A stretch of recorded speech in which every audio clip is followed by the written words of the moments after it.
Bismillah, assalamualaikum. Masalah. Kifaalukum? Khair. Khair, masya Allah, tabarakallah. Ini siapa nih masnya nih? Habil, Nah, Habil Habil ya. Dari mana? dari Palembang. Dari Palembang. Kelas berapa ini ya? Ini naik kelas 12. Oh, naik kelas dulu. Kalau sebelahnya? Saya Hilal, Hilal ya. Hilal siapa ini? Hilal Hilal Al-Ghifari. Al-Ghifari. Kelas berapa ini? Sekarang kelas 8. Kelas 8. Sebelahnya? Adi, Adi. Adi saja. Adi Wijaya. Adi Wijaya. Kelas berapa ya? Baru naik kelas 12. Naik kelas 12. Sebelahnya? Dari mana ini? Kalimantan Timur. Kalimantan Timur. Kali ini? Novel.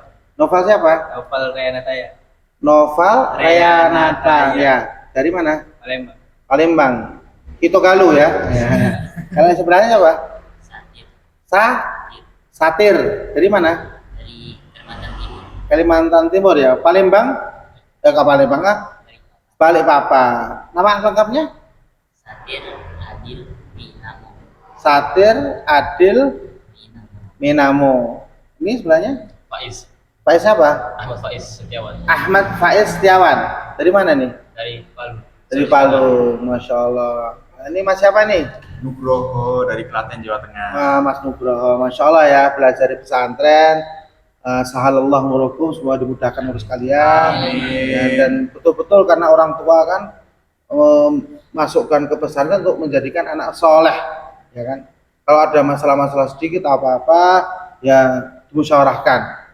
Dan insya Allah hal yang terbaik antum semua di pesantren. Gitu Mas. Mungkin ada pertanyaan. Ini Ustaz, kan sering di berita di TV atau di media sosial, baik di YouTube atau di Facebook mungkin itu kan banyak diberitakan terjadi pendisiplinan anak-anak, tapi agak apa ya? Cara yang tidak benar. Caranya Oh. kan dianggap melanggar hukum. Mungkin kekerasan atau gimana ya? Terus banyak wali santri yang melaporkan hal tersebut kepada pihak yang berwajib. Nah, itu untuk kiat-kiatnya atau nasihatnya kepada para pengurus pesantren, bagaimana supaya bisa mendisiplinkan anak-anak agar anak-anak mempunyai karakter yang baik, tapi tidak dengan cara-cara yang melanggar hukum. Mungkin ada hukuman yang mungkin itu dianggap wajar dan tidak melanggar hukum, itu seperti apa? Terus kiat-kiatnya juga bagaimana? Mohon nasihatnya Ustaz. Ini Mas Nugroho, terkait masalah undang-undang perlindungan anak ya, atau masalah undang-undang pendidikan nasional, bahwa seorang ustadz atau guru atau pendidik itu sebenarnya juga dilindungi undang-undang terkait pendisiplinan anak. Kekerasan itu seperti apa dulu kita harus lebih jelas Mas. Kalau itu menyakitkan, menyebabkan cedera, itu mungkin bisa ya. Tapi alangkah baiknya, karena pendidikan itu kan untuk mendidik anak ya, biar lebih dewasa, lebih memahami negara atau peraturan atau bagaimana akhlak dan adab. Lebih baik harusnya di awal antara wali atau orang tua harus sinkron dengan lembaga pendidikan, dalam hal ini pesantren ya, harus sinkronisasi jelas. Oh, bagaimana sih mendidik di PKBM, kegiatan belajar mengajar di pesantren, harus disinkronkan juga di rumah, atau orang tua juga harus tahu cara didiknya, seperti itu. Karena keras itu harus jelas juga, apakah sampai cedera, luka atau apa. Kalau memang hanya memukulnya untuk disiplin, seharusnya orang tua itu bersyukur ada anaknya dididik untuk kebaikan. Kecuali dipukul pakai alat sampai mengakibatkan cedera yang ringan atau serius, ya itu bisa jadi bisa diproses nantinya. Begitu juga lembaga pendidikan pesantren, harusnya merekrut seorang pendidik itu juga harus ada maksudnya harus juga jelas, harus ada dibimbing dulu. Bahkan psikologinya dia juga harus dicek gitu loh. Nah ini apakah ada yang pernah dipukul sama ustadz apa? Pernah dipukul. Tapi kan kalau tidak menyakitkan kan harusnya mungkin mengingatkan biar lebih baik. Mungkin antum melakukan kesalahan yang kalau dibiarkan akan lebih fatal gitu. Kalau ditegur di saat menjadi lurus disiplin kan juga untuk kebaikan antum semua gitu. Seperti itu. Jadi fungsinya lembaga pendidikan itu untuk mendidik anak biar baik.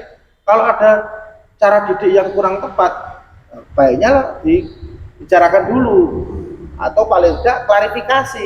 Kok seperti ini bagaimana? Contoh, saya juga punya anak di pesantren dulu kan, dibully sama teman-temannya. Saya sebagai orang tua juga, namanya saya juga memasukkan anak biar anak jadi anak soleh ya. Berbakti dari orang tua ya kita secara baik-baik menanyakan. Paling tidak nggak langsung laporan, kita klarifikasi dulu. Diklarifikasi gimana anak saya tadi kenapa? Kalau sampai seperti ini bagaimana? Kejadian seperti apa? Bukan karena luka terus merasa berat, belum tentu. Mungkin yang mengawali anak kita dulu. Nah, kita cek dulu kebenarannya. Apakah kejadian ini yang salah siapa? Paling itu. Dan bukan untuk mencari kesalahan, tapi untuk bagaimana baiknya untuk penyelesaian. Karena di awal pendidikan itu menggodok anak, mendidik anak biar jadi lebih baik. Seperti itu. Alangkah baiknya ada parenting ya. Gitu. Nah itu bagaimana? Apakah Mas Sugro hanya keras terus apakah langsung laporan sampai masuk ke ranah hukum terus di persidangan apa gimana? Ya kalau di berita-berita itu kan kebanyakan langsung wali santri itu atau wali siswa itu kan langsung melaporkannya ke pihak yang berwajib. Entah itu cuman kasus-kasus kecil mungkin cuman dicubit atau kan tujuannya supaya untuk si anaknya sebenarnya kan kalau kejadiannya kebanyakan si anaknya yang membuat jengkel mungkin udah dinasihati sekali dua kali akhirnya terus cara jawabnya diagar-agari supaya lebih manut kan gitu. Contoh saya pernah beberapa kali menyelesaikan perkara seperti ini. Ada pesantren di Karanganyar itu ustadznya memberi ikop ya, sanksi itu sampai luka, tapi luka itu bukan kepukul ustadznya. Setelah melaporkan ke bapaknya, orang tuanya, luka itu diadukan ke orang tuanya, langsung orang tuanya itu langsung lakukan upaya hukum. Padahal luka itu bukan karena tindakan ustadz. Nah, setelah dicek memang anak itu bermasalah, sering melanggar, ucapannya kurang sopan sama ustadznya, terus juga kurang perhatian sama orang tuanya itu juga kurang perhatian sama anak. Jadi antara anak dan orang tua itu terputus jauh, kurang ada kedekatan. Dan kita akhirnya memberi informasi ke orang tuanya harusnya seperti ini, tidak langsung melakukan upaya ke pihak lembaga atau pihak ketiga, bisa dimusyawarahkan, itu bisa selesai. Ada contoh lagi kasus perkara di pesantren di Bantul, itu juga seperti itu, saling memukul antar anak santri ini, saling mukul tapi kalah jumlah, yang satu hanya berapa, ini banyak orang. Nah, sebenarnya nggak ada luka memar yang serius, karena pukul-pukulannya juga mungkin nggak sampai mematikan, cuma karena emosi saat dorong-dorongan seperti apa, orang tuanya nggak terima, lapor ke kepolisian. Terus dari mudir atau direkturnya telepon saya, bagaimana solusinya? Nah, saya sampaikan baiknya orang tuanya dipanggil pelapor, terus ditanyakan sebabnya apa kok sampai terjadi pukul-memukul. Belum tentu yang salah itu yang banyak orang gitu. Seperti itu. Akhirnya apa? Akhirnya bisa damai. Maka bisa diambil kesimpulan ini, tidak harus semua permasalahan yang tadi disampaikan Mas Sugro itu harus langsung laporan, tapi harus tabayun dulu, diklarifikasi dulu. ada juga perkara di beberapa pesantren ya, termasuk saya juga lulusan pesantren, itu anaknya kakak kelas saya itu dipukuli sampai ya, kalau itu memang parah, bully seperti itu. Jadi ya untuk adik-adik sekalian, teman-teman ini jangan suka membuli. Bully itu apa? Bullying itu menghina terus menerus, kamu ini, kamu ini, kamu, tapi terus menerus hingga menjadikan takut atau ancaman. Jadi suatu perbuatan yang mengarah menyudutkan atau menekan, tapi secara berterus. Contoh memberikan julukan yang jelek hingga orang itu jadi down, minder, itu jangan, karena itu juga nanti akan bermasalah gitu. Sebenarnya juga ustadz juga nggak boleh juga bullying ustadznya. Berapa anak itu dikatakan bodoh terus menerus, itu juga nggak boleh. Itu juga akan menjadikan anak itu psikisnya juga kurang baik. Dan ya, anak nasihat ke antum semua, jadilah anak soleh ya, belajar ngerajin, karena antum tuh juga sebagai nanti ya sebagai anak yang ditunggu-tunggu orang tua, menjadi anak yang soleh, generasi Rabbani, yang menjadikan orang tua jenengan baik, maksudnya dalam hal ini agama ya. Karena salah satu hal itu kan di saat orang meninggal, idza mata ibnu adama faqata'a amalu ila min thalatha ya. Nah, yang paling terakhir apa? Waladun soleh yad'u lahu. Anak yang soleh yang selalu mendoakan. Bukan hanya mendoakan, antum soleh, baik, berbuat baik, beramal baik, insya Allah orang tua apa? Naik juga derajatnya. Dan patut diingat ini, ridallahu fi ridho walidain, wa suhtullah fi suhtil walidain. Ridhonya Allah terdapat di ridhonya orang tua.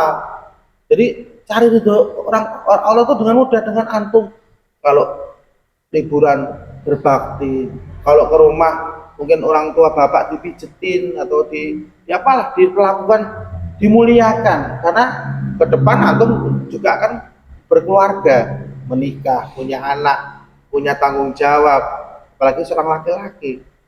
Ar-rijalu qawwamun 'alan nisa'.